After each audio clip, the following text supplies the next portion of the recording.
My husband's sister-like best friend moved in. She crossed the line, so I taught her a lesson she'll never forget. My name is Hannah, I'm 27, and I've been married to my husband Ryan, 32, for 4 years. Before that, we dated for 3 years, and honestly, I thought I had hit the jackpot with him. He was smart, funny, charming, and always made me feel like I was the center of his world. But there was always one shadow over our relationship, his so-called best friend, Sophie. Ryan and Sophie weren't just casual friends. They'd grown up together in the same town, gone to the same high school, and were even on the same track team. According to Ryan, they'd been inseparable since they were teenagers. He always described her as the sister he never had. The problem? Sophie never treated me like a friend, or even like someone she respected. From the very first time I met her, I could feel the tension. When Ryan introduced us, she looked me up and down and said, "So, you're Hannah. You're a lot quieter than the girls Ryan usually dates." She said it with a smile, but I knew exactly what she meant. And it didn't stop there. Over the years, Sophie would throw out little jabs, like questioning my career choices, saying my job wasn't ambitious enough, or making fun of how I decorated our home. She'd even joke about how Ryan always dated wild, adventurous women, as if I was some boring placeholder. I tried to brush it off, but it got under my skin. Every time I told Ryan how her words made me feel, he dismissed it. "That's just Sophie," he'd say. "She's blunt. She doesn't mean anything by it." To me, it felt like death by 1,000 cuts. But Ryan never saw a problem, and I convinced myself to tolerate Sophie because everything else in our marriage was great. At least, that's what I thought at the time. Looking back now, I can't believe how many red flags I ignored. It's almost embarrassing to admit how easily I brushed things aside just because Ryan told me everything was fine. Whenever Sophie was around, she had this way of making me feel small. She never screamed, never outright insulted me, but it was the little things. Always the little things. Like the time I cooked dinner when she came over. I'd spent the entire afternoon preparing this roasted chicken recipe I'd been dying to try. As soon as I put the dish on the table, Sophie wrinkled her nose and said, "Oh, that's cute. You still follow recipes?" I usually just throw things together, and it tastes amazing. I laughed awkwardly, trying not to show how much it stung. Inside, though, I wanted to crawl under the table. Or the time I finally got promoted at work. I was so proud. I'd been grinding for months to prove myself. When I shared the news, Ryan hugged me, but Sophie smirked and said, "Well, it's not exactly CEO, but hey, baby steps." It was like no matter what I did, she had to remind me that I wasn't good enough. And the worst part? Ryan never defended me. He'd chuckle, shake his head, and say, "That's just Sophie being Sophie. Don't take it personally, Hannah." But how was I supposed to not take it personally when her comments always landed like daggers? Sometimes I'd lie awake at night, staring at the ceiling while Ryan snored beside me, and I'd ask myself, why am I the one who has to put up with this? Why does Sophie get a free pass to tear me down in my own life? I even tried confronting Ryan a few times. I told him, "She doesn't like me. She's competing with me, Ryan. Can't you see that?" But every single time, he brushed me off. He'd say things like, "You just don't know her the way I do. She's blunt. Yeah, but she's loyal. Once you warm up to her, you'll love her too." Warm up to her? I wanted to scream. What was I supposed to audition for the role of acceptable wife in Sophie's eyes before I could feel comfortable in my own marriage? But Ryan was so good to me in every other way. He bought me flowers just because. He made me laugh until I cried. He listened when I ranted about work. So every time Sophie cut me down, I swallowed my pride. I told myself, this is the price of being with a man like Ryan. He's worth it. We're worth it. I wish I'd realized sooner how wrong I was. For a while, things got easier. Sophie wasn't around as much once she met Aaron. I remember the first time Ryan told me about him. Sophie had met him on some dating app, and she was smitten right away. To my surprise, Aaron actually seemed like a decent guy. He was polite, friendly, and most importantly, he kept Sophie busy. When Sophie got engaged to Aaron after just a year of dating, I bit my tongue. I thought it was too fast, but I wasn't about to risk another argument with Ryan. He was over the moon about it. In fact, he kept saying how perfect it was that both of them were engaged at the same time, like they were living parallel lives. I'll never forget the night Ryan casually floated the idea of a joint wedding. I nearly choked on my wine. A joint what? I asked. He smiled like it was the most natural suggestion in the world. Wouldn't it be cool? We've been friends forever, and now we'd celebrate together too. Double the love, double the fun. I stared at him in disbelief. Was he serious? There was no way in hell I was sharing my wedding with Sophie. I shut that idea down before it gained any traction, and thankfully, Sophie didn't push it either. They ended up marrying a month after we did, and for a while, everything was quiet. Sophie was wrapped up in her new life. I had space to breathe, but it didn't last. A year or so later, cracks started showing in Sophie's perfect little marriage. I didn't know all the details at first, but soon Ryan filled me in, because of course Sophie was confiding in him instead of me. Turns out Aaron had been cheating. He met some woman at work and started sneaking around behind Sophie's back. When she found out, instead of apologizing or fighting for the marriage, Aaron had the audacity to file for divorce. Just like that. I'll be honest, I actually felt bad for Sophie at first. As much as I disliked her, I wouldn't wish betrayal like that on anyone. And seeing her show up at our house, mascara running down her face, clutching her phone like it was her lifeline, well, it made it hard to stay annoyed. She was broken. And Ryan, of course, rushed to pick up the pieces. At first, it was small things, answering late-night calls when she was crying, stopping by her place to check on her, inviting her over for dinner because she shouldn't eat alone. I told myself it was fine, that it was temporary, that once she healed, she'd move on with her life and let us live ours. But then Ryan asked me a question that made my stomach drop. "Hannah," he said one night, his voice careful, like he already knew I wouldn't like the answer. "Sophie's really struggling right now. She doesn't want to be alone. Do you think she could stay with us for a little while? Just until she finds her footing?" I stared at him, my mind screaming, "Absolutely not." But out loud, I hesitated. Because how do you say no without looking like the villain? How do you tell your husband that you don't want his best friend, the woman he calls a sister, under your roof when she's just been betrayed and tossed aside by her own husband? I wanted to say no. God, I wanted to. But against my better judgment, I said yes. And that's when my real nightmare began.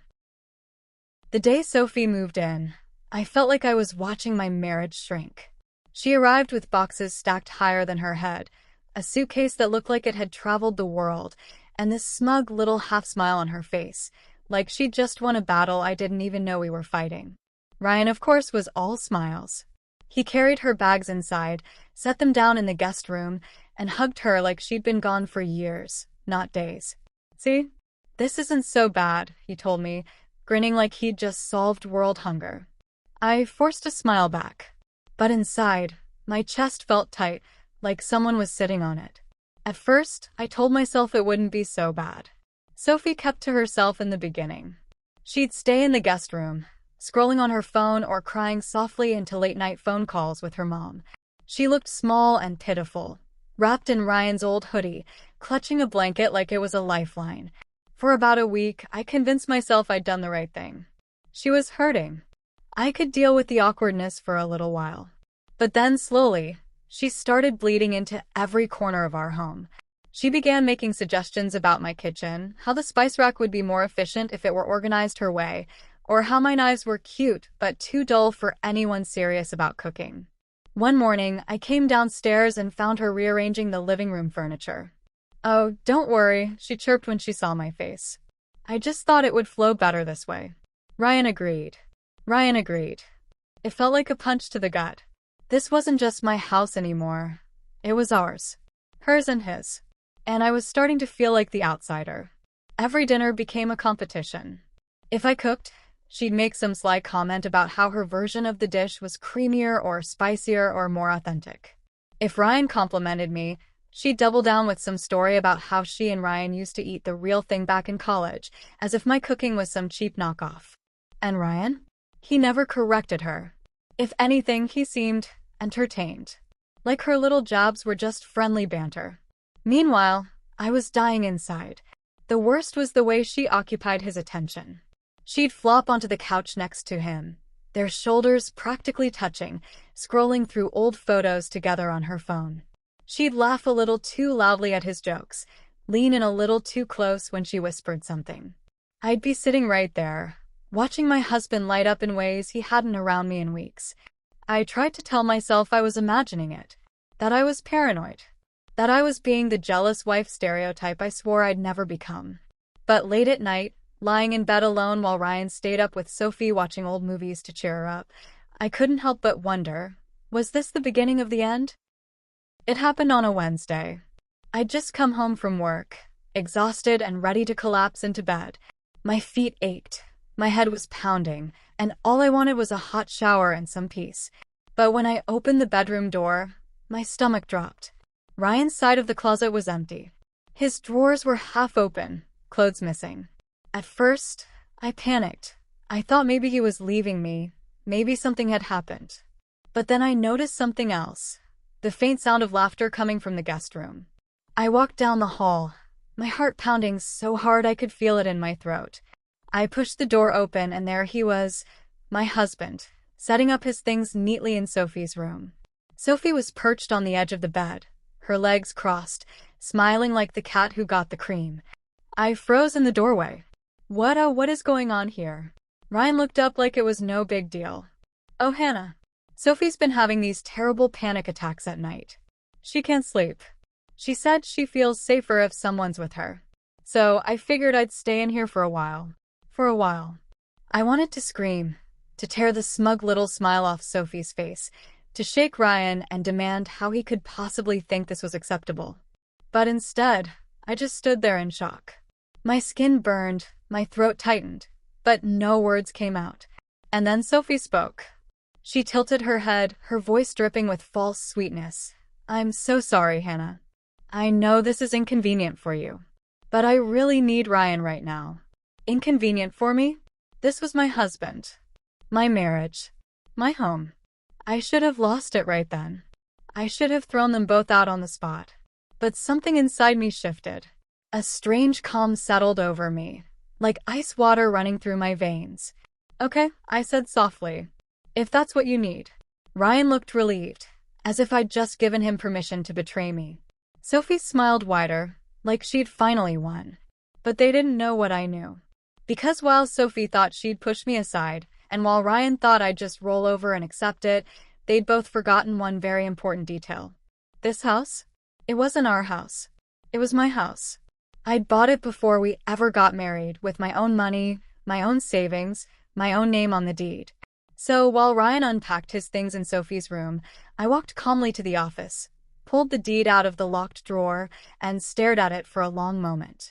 And then, for the first time in months, I felt something other than helplessness. I felt powerful. They thought they were teaching me where I stood, but they were about to learn exactly whose roof they were living under.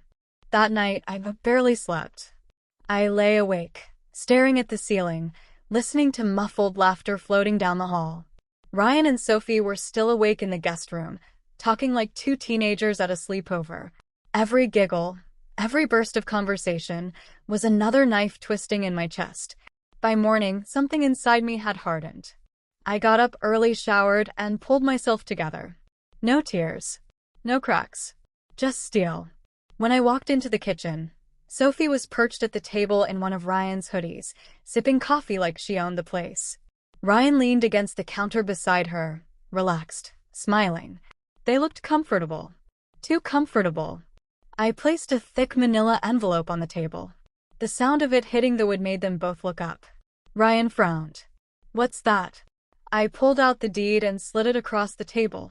This house. My house. My grandmother left it to me when she passed. She always wanted me to have a place of my own, somewhere safe. She put my name, and only my name, on the deed, which means you two have been living here because I allowed it. And as of today, I'm done allowing it. Sophie's face drained of color. Wait, are you seriously? Ryan laughed nervously. Hannah, come on. Don't be dramatic. You're not actually kicking us out. I folded my arms. I am. Both of you. Pack your things. If Sophie needs comfort so badly, you can figure it out somewhere else. but it won't be under my roof. For a moment, the kitchen fell into stunned silence. And then Sophie's mask slipped. Her lips curled. You're unbelievable. You'd really throw out your husband just because he's trying to be a good person? After everything I've been through. Her voice cracked, but there was no vulnerability in it. Just venom. Ryan pushed off the counter, his voice rising. Hannah, this isn't fair. She's like family to me. She's not trying to replace you. She's struggling, and I'm helping her through it. What kind of wife throws her husband's best friend out on the street when she's at her lowest? My hands trembled, but I stood my ground. The kind of wife who refuses to be disrespected in her own home. My grandmother's home. She entrusted this house to me, and I will not let it become a stage for the two of you to play house. That's when the flood began. Within hours, my phone buzzed nonstop. Ryan's mom sent me long, guilt-laden texts about how Sophie was like a daughter to her, how heartless I was to cast her out. Friends messaged me, accusing me of being insecure, jealous, even cruel.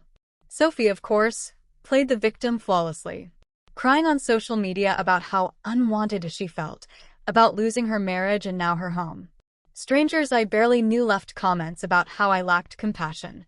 And Ryan? Instead of defending me, he fed into it. I knew because everyone's words sounded the same, rehearsed. He told anyone who would listen that I was overreacting, that I was punishing Sophie for things she couldn't control, that I was twisting his kindness into betrayal. One night, he stood in front of me, his face hard. You're making me choose between you and her, he said. And that's not fair. I wanted to scream. I'm not making you choose, Ryan. You already did. You chose her every time you put her needs above mine. You chose her when you moved into her room instead of fighting for ours. But I didn't scream. I didn't cry. I didn't beg. I blocked his number. I called a lawyer. I began preparing for divorce. Because if he couldn't see the problem by now, he never would. A few days after I cut him off, Ryan found a way to worm back in. I was sitting on the couch, scrolling through mindless videos, trying to shut my brain off, when my phone buzzed with a number I didn't recognize. Against my better judgment, I answered. Hannah, it's me. My stomach dropped at the sound of his voice. I almost hung up, but something in his tone made me pause. He sounded tired. Desperate. I know you blocked me, he said quickly, but I had to try. Please, just hear me out. I still want us. I don't want to lose our marriage over a misunderstanding. I almost left. A misunderstanding? That's what he was calling moving into another woman's bedroom under my roof? Still, I stayed quiet, letting him talk. She's like a sister to me, he continued, voice trembling. I've never seen her as anything more. You've misjudged the whole situation. I was just trying to help her through panic attacks, Hannah. I thought you knew me better than that. Every word was a knife twisted with a gentle hand. Familiar. Smooth. The kind of half-truth Ryan had used on me for years to make me doubt myself. I swallowed hard. So you're saying I imagined it? The way you lit up around her? The way she paraded around this house like she owned it? The way you moved your things into her room? There was silence on the other end. Then a sigh. You're being harsh. You know I love you. You know I've only ever loved you. I don't want to throw everything away because you're jealous of Sophie. Jealous. There it was again. That word he always leaned on when he wanted me to question myself. A lump formed in my throat, but this time, I didn't cry. Instead, I thought of my grandmother, of the way she used to tell me I was strong, that I deserved someone who would lift me up, not tear me down.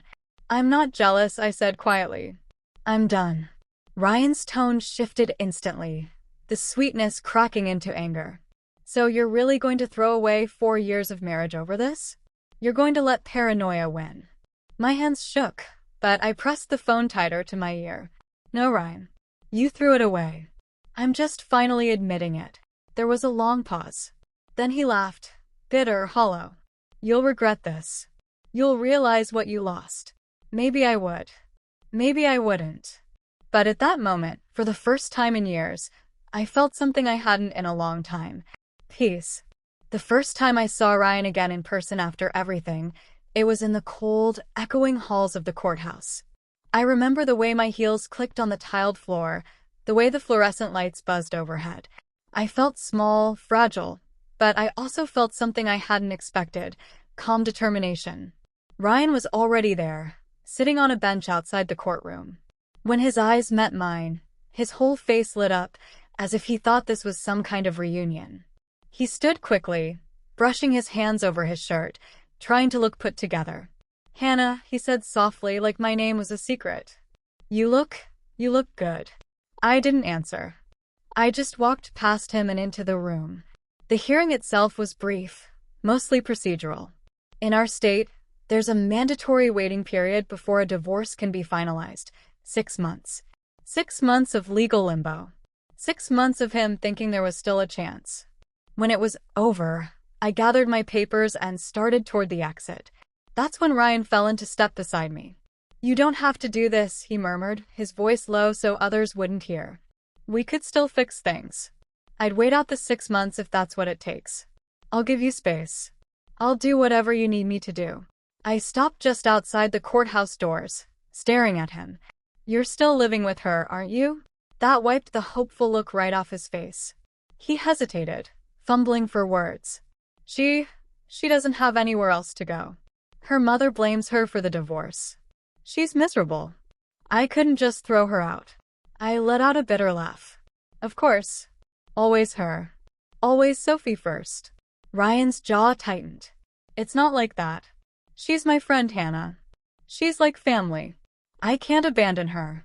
I shook my head slowly. "And yet abandoning me, your wife, was so easy for you." For a second, I thought he might argue.